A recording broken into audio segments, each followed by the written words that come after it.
اللہ کا نام لے کر جو بڑا مہربان نہایت رحم والا ہے۔ الف لام میم، اللہ جو معبود برحق ہے، اس کے سوا کوئی عبادت کے لائق نہیں، زندہ ہے، سب کو تھامنے والا۔ اس نے اے نبی تم پر سچی کتاب نازل کی جو پہلی آسمانی کتابوں کی تصدیق کرتی ہے، اور اسی نے تورات اور انجیل نازل کی تھی۔ یہ دو کتابیں اس نے پہلے نازل کی تھیں لوگوں کی ہدایت کے لیے، اور پھر قرآن جو حق اور باطل کو الگ الگ کر دینے والا ہے نازل کیا۔ جو لوگ اللہ کی آیتوں کا انکار کرتے ہیں ان کو سخت عذاب ہوگا، اور اللہ زبردست ہے، بدلہ لینے والا ہے۔ اللہ ایسا خبیر و بصیر ہے کہ کوئی چیز اس سے پوشیدہ نہیں، نہ زمین میں اور نہ آسمان میں۔ وہی تو ہے جو ماں کے پیٹ میں جیسی چاہتا ہے تمہاری صورتیں بناتا ہے، اس غالب حکمت والے کے سوا کوئی عبادت کے لائق نہیں۔ اے پیغمبر،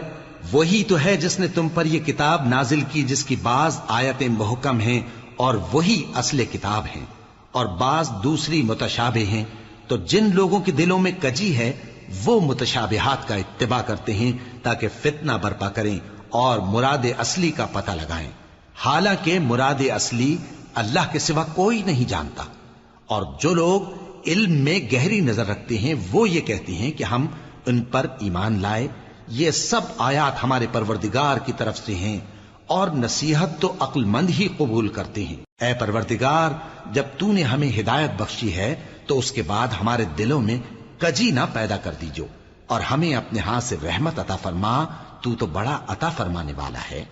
اے پروردگار، تو اس روز جس کے آنے میں کچھ بھی شک نہیں سب لوگوں کو اپنے حضور میں جمع کر لے گا، بے شک اللہ خلاف وعدہ نہیں کرتا۔ جو لوگ کافر ہوئے اس دن نہ تو ان کا مال ہی اللہ کے عذاب سے ان کو بچا سکے گا اور نہ ان کی اولاد ہی کچھ کام آئے گی،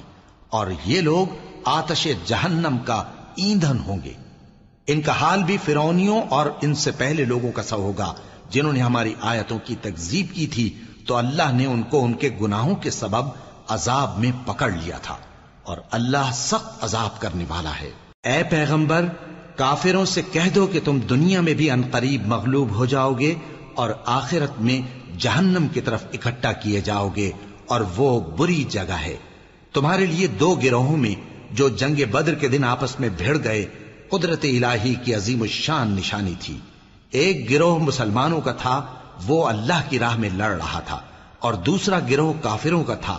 وہ ان کو اپنی آنکھوں سے اپنے سے دگنا مشاہدہ کر رہا تھا۔ اور اللہ اپنی نصرت سے جس کو چاہتا ہے مدد دیتا ہے۔ جو اہل بصارت ہیں ان کے لیے اس واقعے میں بڑی عبرت ہے۔ لوگوں کو ان کی خواہشوں کی چیزیں یعنی عورتیں اور بیٹے اور سونے اور چاندی کے بڑے بڑے ڈھیر اور نشان لگے ہوئے گھوڑے اور مویشی اور کھیتی بڑی زینت دار معلوم ہوتی ہیں، مگر یہ سب دنیا ہی کی زندگی کے سامان ہیں، اور اللہ کے پاس بہت اچھا ٹھکانہ ہے۔ اے پیغمبر، ان سے کہو کہ بھلا میں تم کو ایسی چیز بتاؤں جو ان چیزوں سے کہیں اچھی ہو؟ سنو، جو لوگ پرہیزگار ہیں ان کے لیے اللہ کے ہاں باغات بہشت ہیں جن کے نیچے نہریں بہ رہی ہیں، ان میں وہ ہمیشہ رہیں گے، اور پاکیزہ بیویاں ہیں، اور سب سے بڑھ کر اللہ کی خوشنودی۔ اور اللہ اپنے سب بندوں کو دیکھ رہا ہے جو اللہ سے التجا کرتے ہیں کہ اے پروردگار، ہم ایمان لے آئے سو ہم کو ہمارے گناہ معاف فرما اور ہم کو دوزخ کے عذاب سے محفوظ رکھ۔ یہ وہ لوگ ہیں جو مشکلات میں صبر کرتے اور سچ بولتے اور عبادت میں لگے رہتے اور نیکی میں خرچ کرتے اور اوقات سحر میں گناہوں کی معافی مانگا کرتے ہیں۔ اللہ تو اس بات کی گواہی دیتا ہے کہ اس کے سوا کوئی معبود نہیں، اس حال میں کہ وہ انصاف کا حاکم ہے، اور فرشتے اور علم والے بھی گواہی دیتے ہیں کہ اس غالب حکمت والے کے سوا کوئی لائق عبادت نہیں۔ دین تو اللہ کے نزدیک اسلام ہی ہے، اور اہل کتاب نے جو اس دین سے اختلاف کیا تو علم حاصل ہونے کے بعد آپس کی ضد سے کیا، اور جو شخص اللہ کی آیتوں کو نہ مانے تو اللہ جلد حساب لینے والا ہے۔ اے پیغمبر، پس اگر یہ لوگ تم سے جھگڑنے لگیں تو کہنا کہ میں اور میرے پیرو تو اللہ کے فرمانبردار ہو چکے،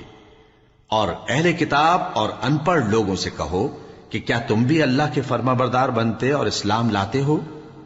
پس اگر یہ لوگ اسلام لے آئیں تو بے شک ہدایت پالیں، اور اگر تمہارا کہا نہ مانے تو تمہارا کام صرف اللہ کا پیغام پہنچا دینا ہے،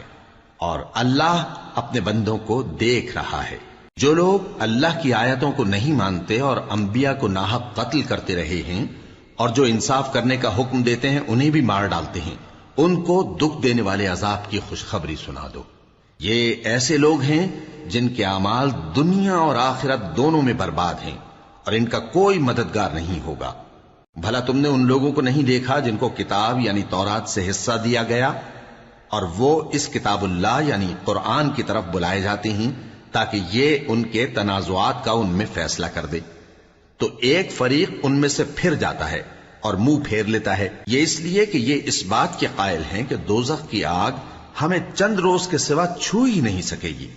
اور جو کچھ یہ دین کے بارے میں بہتان باندھتے رہے ہیں اس نے ان کو دھوکے میں ڈال رکھا ہے۔ تو اس وقت کیا حال ہوگا جب ہم ان کو جمع کریں گے، یعنی اس روز جس کے آنے میں کچھ بھی شک نہیں، اور ہر نفس اپنے اعمال کا پورا پورا بدلہ پائے گا اور ان پر ظلم نہیں کیا جائے گا۔ کہو کہ اے اللہ، اے بادشاہی کے مالک، تو جس کو چاہے بادشاہی بخشے اور جس سے چاہے بادشاہی چھین لے، اور جس کو چاہے عزت دے اور جسے چاہے ذلیل کرے۔ ہر طرح کی بھلائی تیرے ہی ہاتھ ہے، اور بے شک تو ہر چیز پر قادر ہے۔ تو ہی رات کو دن میں داخل کرتا اور تو ہی دن کو رات میں داخل کرتا ہے، تو ہی بے جان سے جاندار پیدا کرتا ہے اور تو ہی جاندار سے بے جان پیدا کرتا ہے، اور تو ہی جس کو چاہتا ہے بے حساب رزق بخشتا ہے۔ مومنوں کو چاہیے کہ مومنوں کے سوا کافروں کو دوست نہ بنائیں، اور جو ایسا کرے گا اس سے اللہ کا کچھ عہد نہیں۔ ہاں، اگر اس طریق سے تم ان کے شر سے بچاؤ کی صورت پیدا کرو تو مذائقہ نہیں، اور اللہ تم کو اپنے غضب سے ڈراتا ہے اور اللہ ہی کی طرف تم کو لوٹ کر جانا ہے۔ اے پیغمبر، لوگوں سے کہہ دو کہ کوئی بات تم اپنے دلوں میں مخفی رکھو یا اسے ظاہر کرو، اللہ اس کو جانتا ہے، اور جو کچھ آسمانوں میں اور جو کچھ زمین میں ہے اس کو سب کی خبر ہے، اور وہ ہر چیز پر قادر ہے۔ جس دن ہر شخص اپنی کی ہوئی نیکی کو موجود پا لے گا اور اپنی برائی کو بھی دیکھ لے گا تو آرزو کرے گا کہ اے کاش اس میں اور اس برائی میں دور کی مسافت ہو جاتی، اور اللہ تم کو اپنے غضب سے ڈراتا ہے، اور اللہ اپنے بندوں پر نہایت مہربان ہے۔ اے پیغمبر، لوگوں سے کہہ دو کہ اگر تم اللہ کو دوست رکھتے ہو تو میری پیروی کرو، اللہ بھی تمہیں دوست رکھے گا اور تمہارے گناہ معاف کر دے گا، اور اللہ بخشنے والا ہے، مہربان ہے۔ کہہ دو کہ اللہ اور اس کے رسول کا حکم مانو، پس اگر وہ نہ مانے تو اللہ بھی کافروں کو دوست نہیں رکھتا۔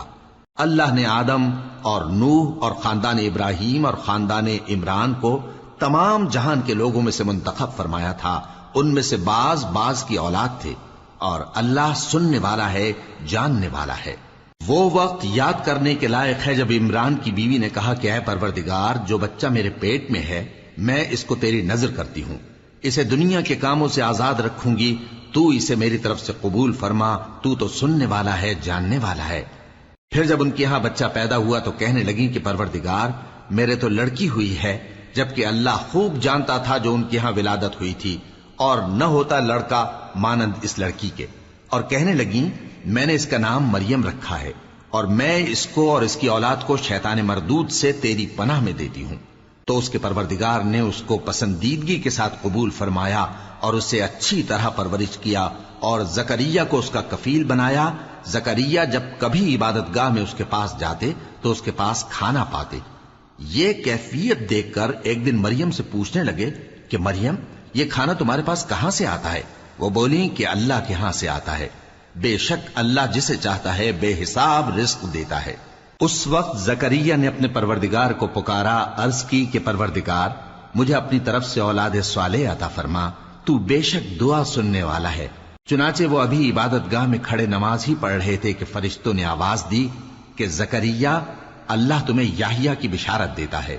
جو کلمۃ اللہ یعنی عیسیٰ کی تصدیق کریں گے اور سردار ہوں گے اور عورتوں سے رغبت نہ رکھنے والے، اور ایک پیغمبر یعنی نیکوکاروں میں ہوں گے۔ زکریا نے کہا، اے پروردگار، میرے ہاں لڑکا کیوں کر پیدا ہوگا کہ میں تو بڈھا ہو گیا ہوں اور میری بیوی بانجھ ہے۔ فرمایا، اسی طرح اللہ جو چاہتا ہے کرتا ہے۔ زکریا نے کہا کہ پروردگار، میرے لیے کوئی نشانی مقرر فرما دے۔ فرمایا، تمہاری نشانی یہ ہے کہ تم لوگوں سے 3 دن اشارے کے سوا بات نہ کر سکو گے، تو ان دنوں میں اپنے پروردگار کی کثرت سے یاد اور صبح و شام اس کی تسبیح کرنا۔ اور جب فرشتوں نے مریم سے کہا کہ مریم، اللہ نے تم کو برگزیدہ کیا ہے اور تمہیں پاک بنایا ہے اور دنیا جہان کی عورتوں میں سے تم کو منتخب کیا ہے، اے مریم اپنے پروردگار کی فرما برداری کرنا اور سجدہ کرنا اور رکوع کرنے والوں کے ساتھ رکوع کرنا۔ اے نبی، یہ باتیں اخبار غیب میں سے ہیں جو ہم تمہارے پاس بھیجتے ہیں۔ اور جب وہ لوگ اپنے قلم بطور قرعہ ڈال رہے تھے کہ مریم کا کفیل کون بنے، تو تم ان کے پاس نہیں تھے، اور نہ اس وقت ہی ان کے پاس تھے جب وہ آپس میں جھگڑ رہے تھے۔ وہ وقت بھی یاد کرنے کے لائق ہے جب فرشتوں نے مریم سے کہا کہ مریم، اللہ تم کو اپنی طرف سے ایک کلمے کی بشارت دیتا ہے جس کا نام مسیح اور مشہور عیسیٰ ابن مریم ہوگا، اور جو دنیا اور آخرت میں آبرو مند اور مقربین میں سے ہوگا، اور ماں کی گود میں اور بڑی عمر کا ہو کر دونوں حالتوں میں لوگوں سے یکساں گفتگو کرے گا اور نیکوکاروں میں ہوگا۔ مریم نے کہا کہ پروردگار، میرے ہاں بچہ کیوں کر ہوگا کہ کسی انسان نے مجھے ہاتھ تک تو لگایا نہیں۔ فرمایا کہ اللہ اسی طرح جو چاہتا ہے پیدا کرتا ہے، جب وہ کوئی کام کرنا چاہتا ہے تو ارشاد فرما دیتا ہے کہ ہو جا، تو وہ ہو جاتا ہے۔ اور وہ اسے کتاب و حکمت اور تورات اور انجیل کا علم عطا کرے گا، اور عیسیٰ بنی اسرائیل کی طرف پیغمبر ہو کر جائیں گے اور کہیں گے کہ میں تمہارے پاس تمہارے پروردگار کی طرف سے نشانی لے کر آیا ہوں، وہ یہ کہ تمہارے سامنے مٹی سے پرندے کی صورت بناتا ہوں، پھر اس میں پھونک مارتا ہوں تو وہ اللہ کے حکم سے سچ مچ پرندہ ہو جاتا ہے، اور پیدائشی اندھے اور ابرص کو تندرست کر دیتا ہوں، اور اللہ کے حکم سے مردوں کو زندہ کر دیتا ہوں، اور جو کچھ تم کھا کر آتے ہو اور جو اپنے گھروں میں جمع کر رکھتے ہو سب تم کو بتا دیتا ہوں۔ اگر تم صاحب ایمان ہو تو ان باتوں میں تمہارے لیے نشانی ہے، اور مجھ سے پہلے جو تورات نازل ہوئی تھی اس کی تصدیق بھی کرتا ہوں، اور میں اس لیے بھی آیا ہوں کہ بعض چیزیں جو تم پر حرام تھیں ان کو تمہارے لیے حلال کر دوں، اور میں تو تمہارے پروردگار کی طرف سے نشانی لے کر آیا ہوں، تو اللہ سے ڈرو اور میرا کہا مانو۔ کچھ شک نہیں کہ اللہ ہی میرا اور تمہارا پروردگار ہے، تو اسی کی عبادت کرو، یہی سیدھا رستہ ہے۔ پھر جب عیسیٰ نے ان کی طرف سے انکار و نافرمانی ہی دیکھی تو کہنے لگے کہ کوئی ہے جو اللہ کا طرفدار اور میرا مددگار ہو؟ حواری بولے کہ ہم اللہ کے طرفدار اور آپ کے مددگار ہیں، ہم اللہ پر ایمان لائے اور آپ گواہ رہیں کہ ہم فرما بردار ہیں۔ اے پروردگار، جو کتاب تو نے نازل فرمائی ہے ہم اس پر ایمان لے آئے اور تیرے پیغمبر کے متبع ہو چکے، تو ہم کو ماننے والوں میں لکھ رکھ۔ اور وہ یعنی یہود قتل عیسیٰ کے بارے میں ایک چال چلے، اور اللہ نے بھی عیسیٰ کو بچانے کے لیے تدبیر کی، اور اللہ بہترین تدبیر کرنے والا ہے۔ اس وقت اللہ نے فرمایا کہ عیسیٰ، میں تمہاری دنیا میں رہنے کی مدت پوری کر کے تم کو اپنی طرف اٹھا لوں گا اور تمہیں کافروں کی صحبت سے پاک کر دوں گا، اور جو لوگ تمہاری پیروی کریں گے ان کو کافروں پر قیامت تک فائق و غالب رکھوں گا۔ پھر تم سب میرے پاس لوٹ کر آؤ گے تو جن باتوں میں تم اختلاف کرتے رہے اس دن تم میں ان کا فیصلہ کر دوں گا۔ اب جو کافر ہوئے ان کو دنیا اور آخرت دونوں میں سخت عذاب دوں گا، اور ان کا کوئی مددگار نہ ہوگا۔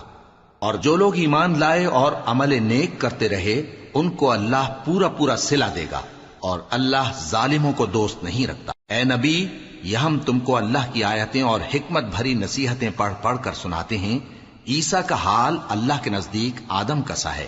کہ اس نے پہلے مٹی سے ان کو بنایا، پھر فرمایا کہ باشعور انسان ہو جا، تو وہ ویسے ہی ہو گئے۔ یہ بات تمہارے پروردگار کی طرف سے حق ہے، تو تم ہرگز شک کرنے والوں میں نہ ہونا۔ پھر اگر یہ لوگ عیسیٰ کے بارے میں تم سے جھگڑا کریں اس کے بعد کہ تم کو حقیقت معلوم ہو ہی چکی ہے، تو ان سے کہنا کہ آؤ ہم اپنے بیٹوں اور بیٹیوں کو بلائیں، تم اپنے بیٹوں اور بیٹیوں کو بلاؤ، اور ہم خود بھی آئیں اور تم خود بھی آؤ، پھر دونوں فریق اللہ سے دعا و التجا کریں، اس طرح جھوٹوں پر اللہ کی لعنت بھیجیں۔ یہ تمام بیانات صحیح ہیں، اور اللہ کے سوا کوئی معبود نہیں، اور بے شک اللہ غالب ہے، صاحب حکمت ہے۔ بس اگر یہ لوگ پھر جائیں تو اللہ مفسدوں کو خوب جانتا ہے۔ کہہ دو کہ اے اہل کتاب، جو بات ہمارے اور تمہارے دونوں کے درمیان یکساں تسلیم کی گئی ہے اس کی طرف آؤ، وہ یہ کہ اللہ کے سوا ہم کسی کی عبادت نہ کریں اور اس کے ساتھ کسی چیز کو شریک نہ بنائیں، اور ہم میں کوئی کسی کو اللہ کے سوا